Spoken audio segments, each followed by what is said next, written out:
Have you ever wondered what it's like to watch a Formula One Grand Prix with an expert?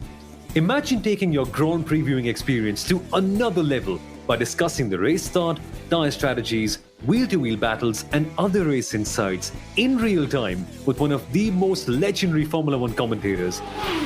The 5 red lights illuminate, and as they go out, the race is on. Hi, I'm Steve Slater. I've been a Formula One commentator and journalist for more than 20 years. I welcome you to join our virtual race watch-alongs on PayTM Insider. Now that's what you can expect on the Inside Line F1 podcast's live race watch-alongs on PayTM Insider.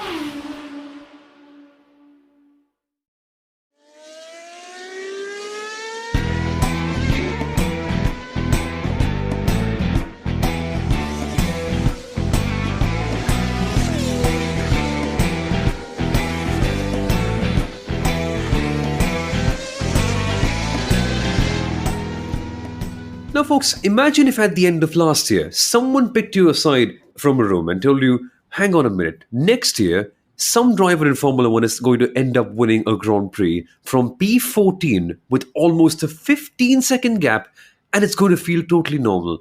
You're going to look at them and say, are you crazy? I mean, what are you even talking about? These new Formula One cars are supposed to make racing as close as possible, but somehow, what Max Verstappen has achieved this weekend in the Belgian Grand Prix is so great that it feels expected. It feels normal. And we were all buzzing before this year's Belgian Grand Prix. We thought, wow, okay, finally, after a year away, we are going to get to see a race at Spa-Francorchamps. It's so exciting. But did we actually end up seeing a race? That's exactly what we're going to discuss on this episode of the Inside Line F1 podcast. But folks, firstly, I've got to introduce myself. My name is Samuel Arora. I'm the host of The Driving Force on Disney Plus Hotstar. As always, I've got Kunal Shah, the former marketing head of the Force India F1 team with me, who's of course now also working as an FIA accredited journalist for the Viaplay network. And as a special, and I wouldn't say a special guest in this episode, but just as a special surprise for all of us, F1 Stats Guru Sundaram is also a part in this episode, not as a part of his own segment, but throughout this episode. So Sundaram, lovely to have you on for this entire episode. And I just want to start off with you on this particular discussion. Have we just seen all of our title hopes torn off this weekend? You can actually say that because I don't know what Max Verstappen was on yesterday. And quite literally, we didn't see a race. We saw him playing the F1 2022 game where he gets bored starting from pole and he says, okay, why not make it a little bit more difficult, a little bit more fun.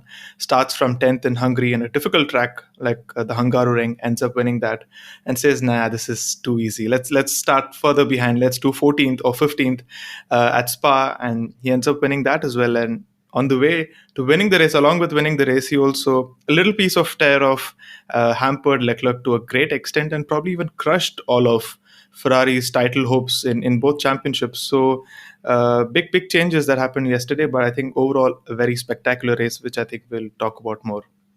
And I think, did we actually have a race or not? For the first time, my notes around the banter that we have in the first 5-10 minutes of the episode are longer than the race notes itself. And before we actually get to the banter, right, let's understand this was masterclass in action. We all are extremely blessed to witness these kind of races, right? Dominance doesn't come as easy as it did. It doesn't come as a fluke. It comes after a lot of hard work, a lot of perseverance. For Max to have done what he actually did in Spa was pretty phenomenal. I mean, the next race, we have to ask the question, could he start 20th and still try and go and win?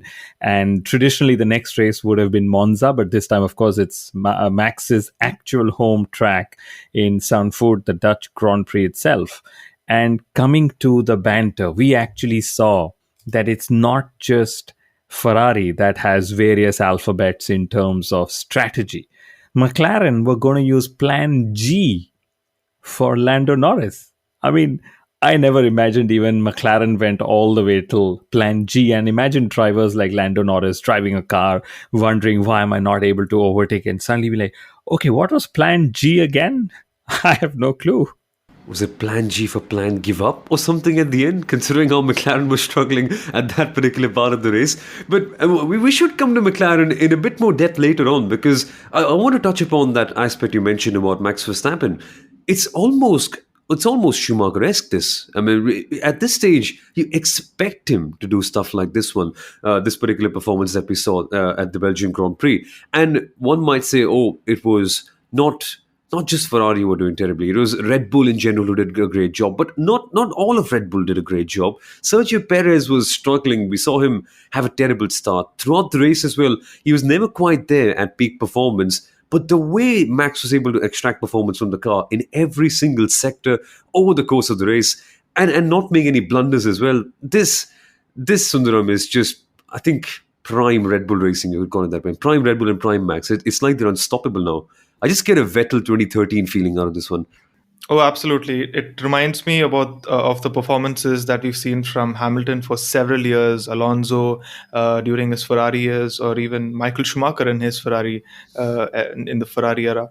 And I think the main talking point, or what the biggest takeaway for me, is that how Verstappen has transformed as a driver over the years, especially during his time in Red Bull itself, how aggressive he was, and how his driving style has been, and how his demeanor also has been in certain pressure situations. I genuinely am amazed at how he's transformed overall in all those years, and probably also winning a championship does that to you, and that probably lessens the burden as well, and you're probably able to enjoy your driving a little bit more. So I am genuinely impressed and amazed by how Max Verstappen has improved as a driver. It's crazy how it all panned out, but we should also talk about how he was so good this weekend and why no one else was just able to catch up. But we should do that after a short break, so stay right here. Have you ever wondered what it's like to watch a Formula One Grand Prix with an expert? Imagine taking your Grand Prix viewing experience to another level by discussing the race start, tyre strategies, wheel-to-wheel battles, and other race insights in real time with one of the most legendary Formula One commentators. The 5 red lights illuminate, and as they go out, the race is on. Hi, I'm Steve Slater. I've been a Formula One commentator and journalist for more than 20 years. I welcome you to join our virtual race watch-alongs on PayTM Insider. Now that's what you can expect on the Inside Line F1 podcast's live race watch-alongs on PTM Insider. Hey folks, welcome back into the Inside Line F1 podcast. And yes, as you heard about our live race watch-alongs, we were watching the Belgian Grand Prix live with Steve Slater this weekend on PTM Insider. And my word, Kunal, over there was only one thing that we could think of. Just why is Perez not able to do what Max is doing? Why is Ferrari not able to do what Max is doing? Because all the way through, right, from the start to the middle, and what was it, lap 25 or something, when Max already was up to P3? And we were just like, oh, come on. This is quite literally like a video game, as Sundaram mentioned. I think it was lap 18 by the time he actually got the lead of the race. But I'm still going to stick to banter, because I was honest at the start of the episode saying I have more banter notes than race notes. And, you guys remember when we did the preview, we said it's going to be a 3-way battle. Will Mercedes join the fight with Red Bull and Ferrari? And oh my God, there was a no-way battle. Like, Max was driving through, overtaking cars left, right, center, as though, he was the only driver, say, driving in the Formula One class, and everybody else were like moving chicanes or whatever, you may call it. And then we also had, like, we saw the tear off, just how unlucky can Charles Leclerc get through a season. Mind you, he actually overtook Max on the opening lap very briefly till Max actually overtook him back again. So we couldn't really see how far up the grid could Charles also have gone up had he not had the tear off issue, right? We had several things, like there was an Iron Man. He was flying over Spa. To me, after Max, he was probably the most interesting driver or pilot, as we call people in Formula One. And before we get to all the serious stuff, right, you have to actually say it in this way, Somil. Did we actually have a race at Spa?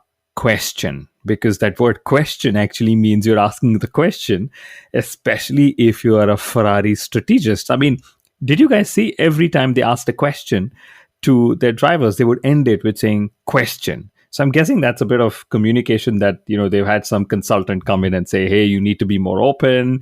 You need to say it this way. Why don't you get your drivers more involved? Question. That was a very, very interesting approach, full stop.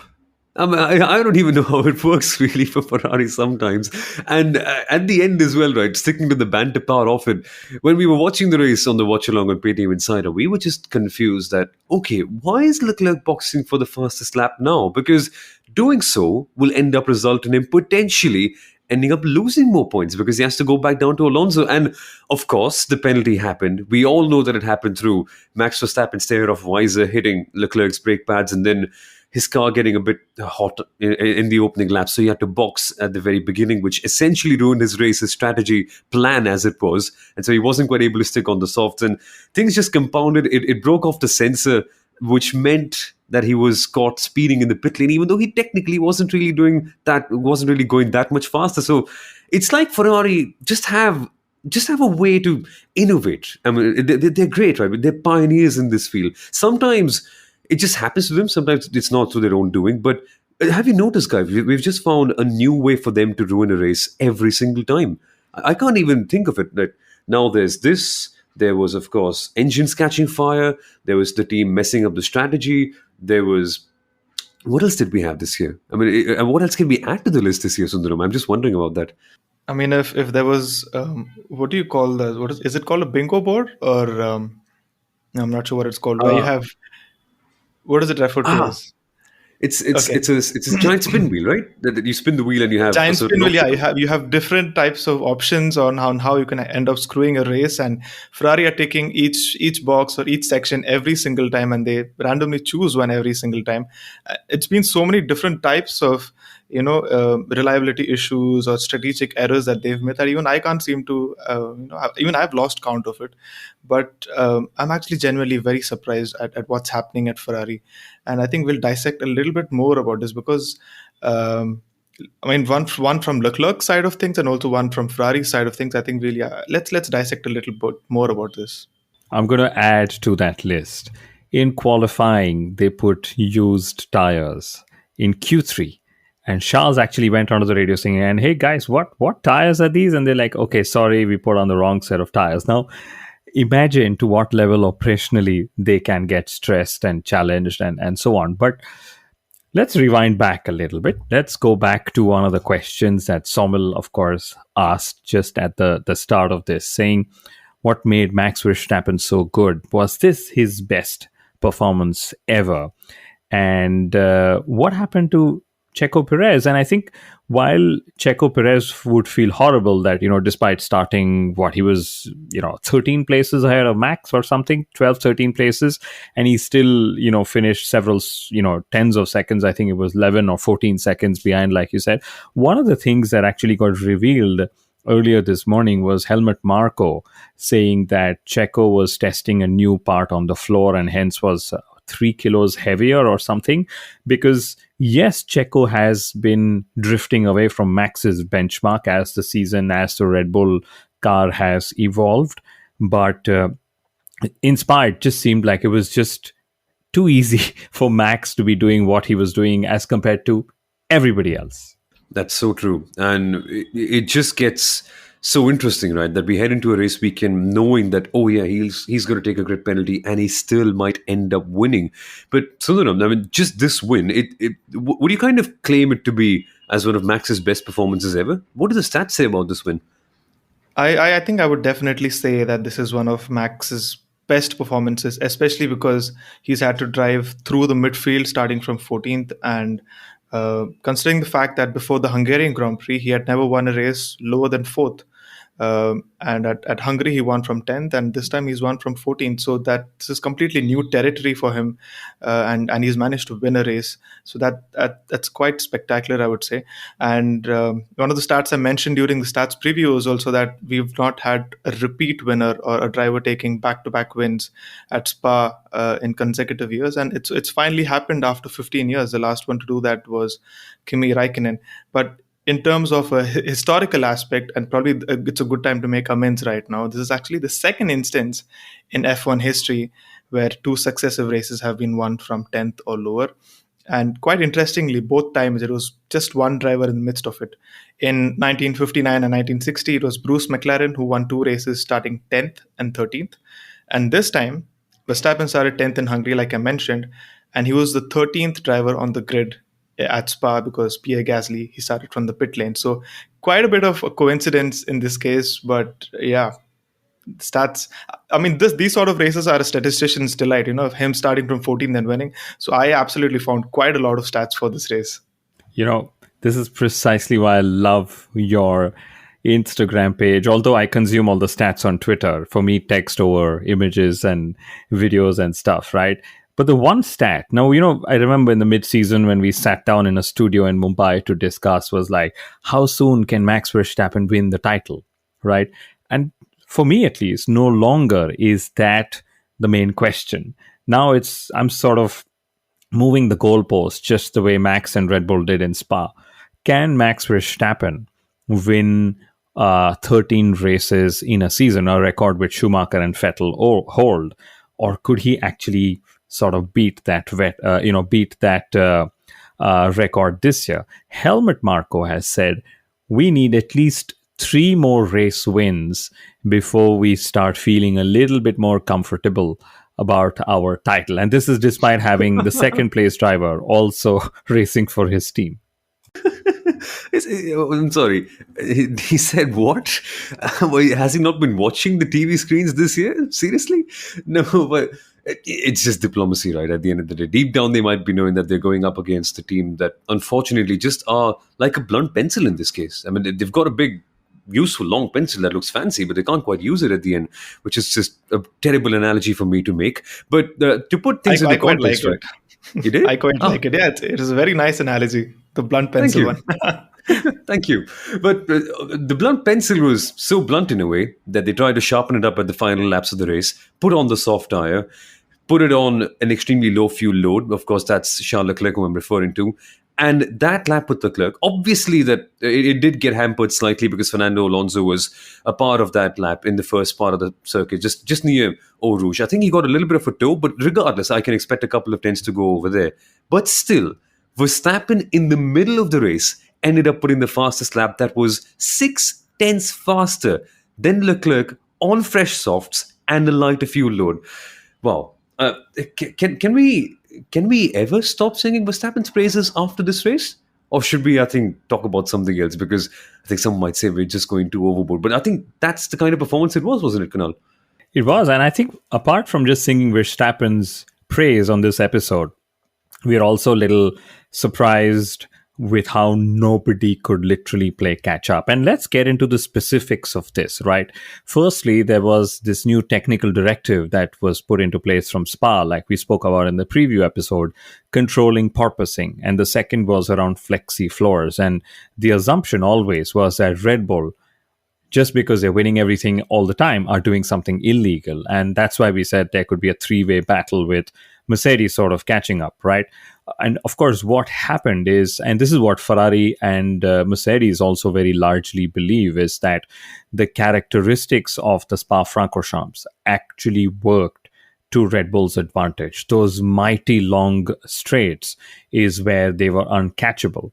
And then, of course, the cooler temperatures helped Max Verstappen a great deal more to sort of, just do one lap in Q3 and still be 6 tenths ahead. And that was like the largest margin or the largest gap he had to pretty much anybody since any of the races previously held in the season. So it was a culmination of a lot of facts and not just flukes, I would say, in terms of performance.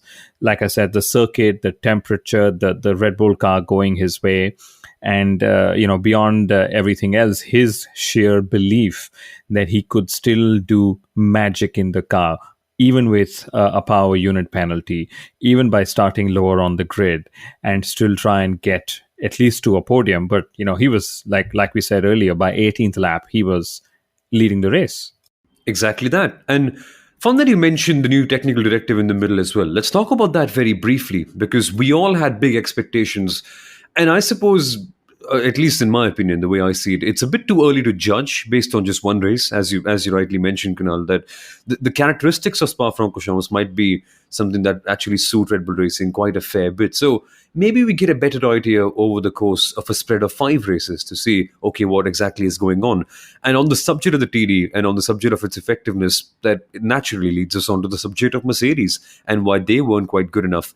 Many on social media, Sundaram, are saying that, oh, it's just only gone out there and put Mercedes backwards. But I mean, when you consider things and consider the trends over the course of the season, it just appears to be a track specific thing for Mercedes. Long straights, they've never quite been a big fan of that.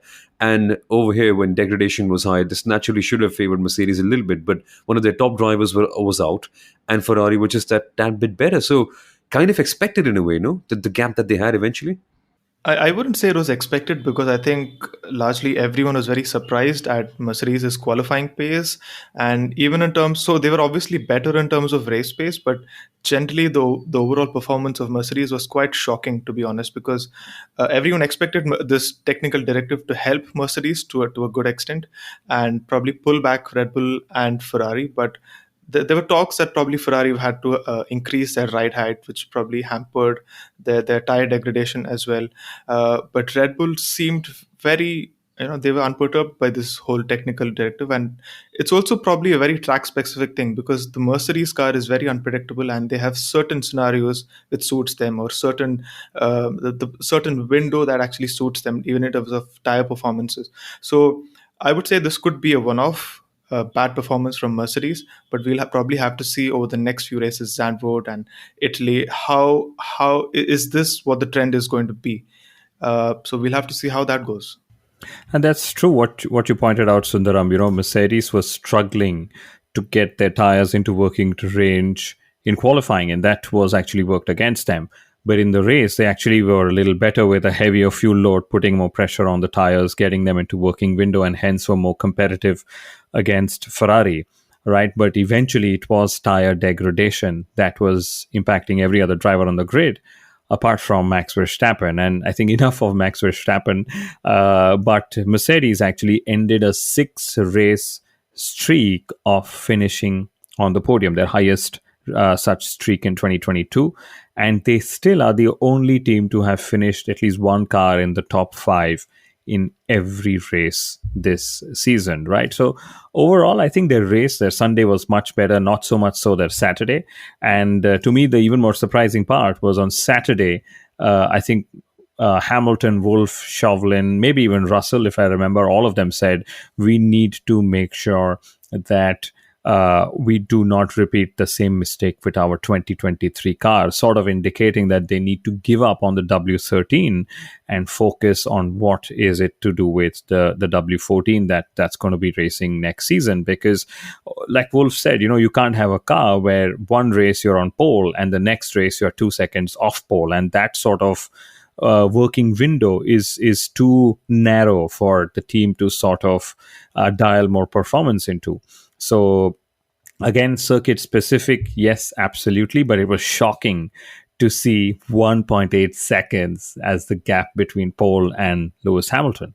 Yeah, but in the race, at some point, you felt that they just can't get to Carlos Sainz at the end, right? But George Russell, even though the gap was close, you just got a feeling that they've just got that pace missing. So that I suppose was a bit of an anticlimactic end, which actually kind of brings us on to Carlos Sainz and why he had a terrible race. Because let's not forget, guys, he was our pole sitter for this weekend. Remember that actually happened on Saturday as well.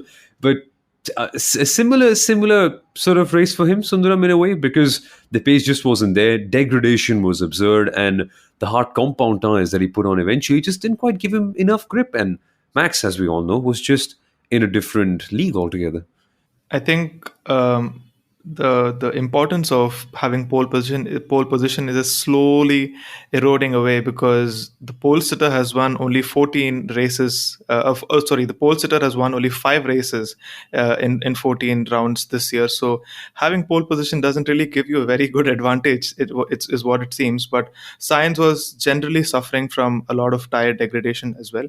But even apart from that, the pace that Red Bull had over Ferrari was enormous. He was easily a second quick. Max Verstappen and Red Bull were over a second quicker than the Ferrari, so that also hampered Sainz to an extent. And I think Sainz and Verstappen were on very similar tire strategies as well. So I think they couldn't have really done anything because they were just so far off in terms of pace.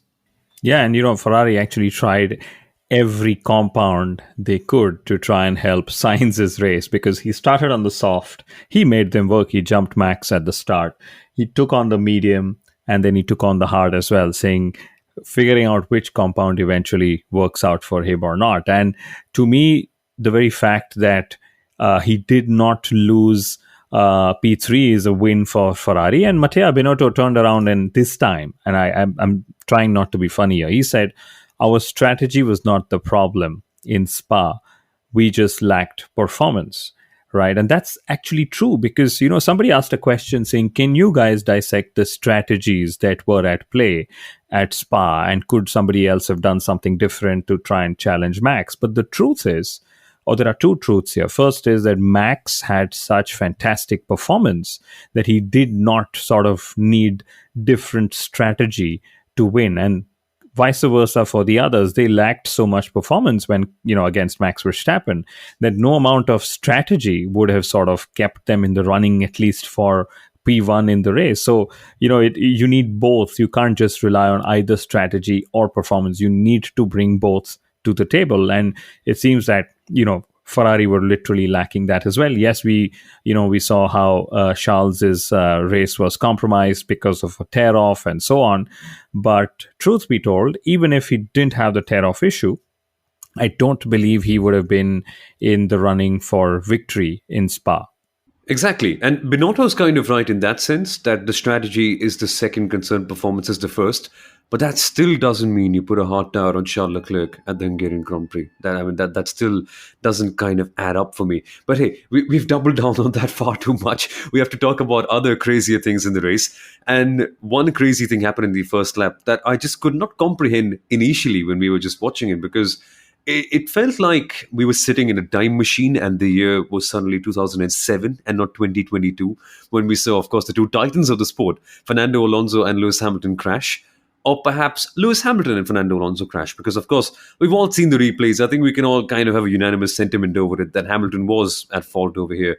Misjudgment in a way, okay, happens to the best of them. Sometimes you end up being called an idiot. Sometimes you end up being let go. That's fine, right? That's just Fernando Alonso for you. But do you guys reckon that would have changed? Had that incident not happened, Alonso would have been able to have an even better race eventually, because P5, and he had a bit of a gap to all the drivers up ahead, but it was kind of lucky in a way, right, that Leclerc got the penalty and he took the extra stop. So had that not happened, had he not had even the slightest bit of damage, do you reckon, Sundaram, he would have had a better race as such?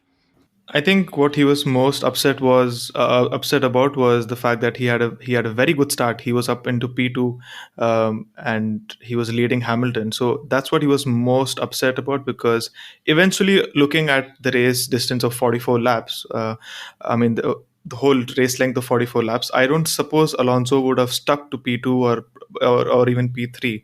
Looking at the pace of the Red Bulls or looking at the pace of the Ferraris as well, he would have slipped down further, but P5 was actually the best of what he could have achieved yesterday. It was, and I think Hamilton, Alonso, had they not had that incident, I would have loved to see how Perez would have recovered, from a bad start as well, because he had a lot of wheel spin. He just dropped the clutch and the car didn't go, and we know how that whole played out, right? To me, the only striking part of that accident, or incident rather, was that Lewis Hamilton was walking back very sullen to the pits. We saw how he was captured. It was nowhere as classic as what Kimi Raikkonen did in the desert a few years ago, right? But it was still it's like, you at least try and get a little closer to Raikkonen and how cool that visual was, right? Aren't you guys also remembering that visual of Kimi Raikkonen going through the desert? Anyway, the point is, Lewis Hamilton actually refused to go to the Circuit Medical Center for a post-accident checkup, which is a protocol by the FIA, and then he was given a warning and so on and so forth. So I don't quite know why he did that at this moment, given how safety is of paramount, safety is paramount in Formula One. It seems a little silly for him to have done that. Maybe he has his reasons, but either way, it was nice of Lewis to walk by and say, hey, you know what? He was in my blind spot. I turned him turned in on him. It was my mistake. And yes, a lot of social media is going crazy about how Fernando Alonso was waving at Lewis and so on. But remember, even Lewis said that in the heat of the moment, when they are in action and things happen, you end up saying things like Fernando's radio message, or doing things like his waving off the hand, when he drove past Lewis, which you don't really remember once you're out of the car. So we should save Fernando some flack and praise his P5 performance, which, by the way, for all his hate or love of Lewis Hamilton, he finished 44 seconds behind George Russell, right? So number 44 is stuck with him either way. And you don't often tend to see Lewis Hamilton make mistakes, and when you actually see that, you can't remember the last time when he's actually had a race retirement of sorts. This one would probably be a little bit easier to remember, which was the Italian Grand Prix, but the last time he actually retired on an opening lap was back in 2016, when he crashed with Nico Rosberg. And I don't really have to mention the track because I think everyone knows that it was in Barcelona. But yeah, you rightly said it, that these sort of and I think Alonso is a treat to listen to when he gets on the radio. He's said a lot of things in the past as well, about the engine, about the stewards' decisions, about other drivers as well. But yeah, these sort of things happen because they're high performance athletes. There's a lot of adrenaline rushing through them, and when another driver collides into you, you end up saying a thing or two. And this has happened to a lot of drivers, Max Verstappen, Lewis Hamilton. But then these things, you don't tend to remember them a lot because it's just in the heat of the moment. I think, somewhere Fernando Alonso also realized that one of the things that made Kimi Raikkonen really cool at the fag end of his career, when he was not winning races, not getting onto the podium, but still revered as one of the coolest personalities, were radio messages. And I think Fernando has decided to step into that, gap that exists in the Formula One fans' mindset of these really cool radio messages. And that's where he sort of stepped up. But, hats off to him, P5.